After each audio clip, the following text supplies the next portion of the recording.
अस्सलाम वालेकुम फ्रेंड्स, बहुत अहम बात आपको बताने लगा हूँ कि अब आप जब भी पासपोर्ट बनवाएं, आपका पासपोर्ट चाहे एक्सपायर हो रहा है या चाहे आपने फ़र्स्ट टाइम नया बनवाना है, तो आपने इस बात का लाजमी तौर पर ख्याल करना है कि आपने पासपोर्ट जो बनवाना है वो MRP पासपोर्ट की बजाय आपने ई पासपोर्ट बनवाना है। क्योंकि एक तो आप कोशिश करें 10 साल पासपोर्ट बनवाएं, क्योंकि आए दिन पासपोर्ट की फ़ी चेंज होती रहती है, कोई आइडिया नहीं होता कि किस टाइम कितनी फ़ी कर दे। फिर इसमें इश्यूज़ आते हैं कि आपको 6 माह पासपोर्ट मिलता नहीं है। इसके अलावा काफ़ी और चीज़ें देखने को मिली है, कभी पेपर ख़त्म का इशू भी आता है, स्याही का आता है, लेमिनेशन का आता है, और सम टाइम ये है कि काफ़ी बारी बारी फ़ीसें वसूल की जाती है। तो आपने हमेशा यही कोशिश करनी है कि जब भी आप पासपोर्ट बनवाएंगे, एक तो 10 साल पासपोर्ट बनवा लें, दूसरा ये है कि आप ई पासपोर्ट बनवाएं, क्योंकि अब ज़्यादातर तकरीबन जिन एयरपोर्ट्स पे नहीं भी है वहाँ पे भी ये सिस्टम शुरू होने जा रहा है कि ई गेट्स लगा दिए जाएंगे। जस्ट आपने पासपोर्ट जाके स्कैनिंग मशीन से स्कैन करना है, आपकी इमिग्रेशन हो जाएगी। क्योंकि अक्सर देखने में आया है कि काफ़ी जो लोग हैं वो जब इमिग्रेशन ऑफिसर उनसे कोई क्वेश्चन आंसर करता है तो वो थोड़ा सा कंफ्यूज हो जाते हैं। उनको ये समझ नहीं आती कि हम इमिग्रेशन ऑफिसर को जवाब क्या देंगे। ऑन द स्पॉट अगर इमिग्रेशन ऑफिसर कोई क्वेश्चन पूछता है तो उसका आंसर देना काफ़ी ज़्यादा मुश्किल हो जाता है। तो ई गेट्स होगा तो उसकी आपको टेंशन नहीं होगी।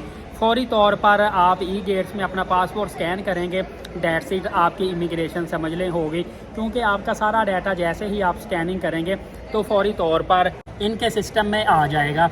तो सेकंड नंबर पे आपको ये बताता चलूँ कि एक तो इससे आपके टाइम की भी बचत होती है, क्योंकि एयरपोर्ट्स पे जब आप एयरलाइन काउंटर पे जाते हैं, आगे इमिग्रेशन ऑफिसर के पास जाते हैं, इमिग्रेशन ऑफिसर के पास काफ़ी लंबी लंबी लाइनें लगी होती है। सम टाइम अगर आपके पास टाइम कम हो, एयरलाइन फ्लाई करने वाली हो, तो फिर आपका ई पासपोर्ट होगा तो उसकी बचत होती है। अब ई पासपोर्ट आपको मैं बताता चलूँ कि थोड़ी सी फ़ीस ज़्यादा होती है, लेकिन इसका सुकून आपको ज़िंदगी भर रहेगा। 10 साल का भी बनता है, 5 साल का भी बनता है। और जिस तरह आप आईडी कार्ड पहले सादा बनवाते थे, उसके बाद गवर्नमेंट ने कहा था कि सादा आईडी कार्ड अब नहीं चलेगा। मोस्टली अब जो केसेस होते हैं ना, उसमें सादा आईडी कार्ड नहीं चलता। जैसे चिप लगी होती है ना ATM कार्ड के अंदर, इस तरह वो शनाख्ती कार्ड के अंदर भी चिप लगी होती है, जैसे सिम के अंदर भी चिप होती है। इस तरह का वो चिप वाला पासपोर्ट होगा, इसको हम ई पासपोर्ट बोल सकते हैं, आसान लफ्ज़ों में अगर आपको समझाऊँ तो।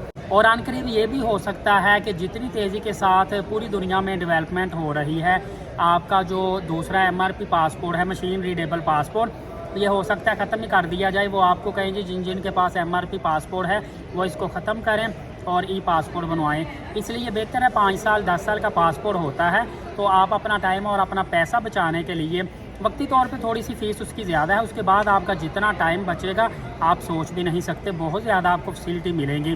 तो आपने जब भी बनवाना है, आप ई पासपोर्ट बनवाना है, इसके बहुत सारे आपको फ़ायदे देखने को मिलेंगे।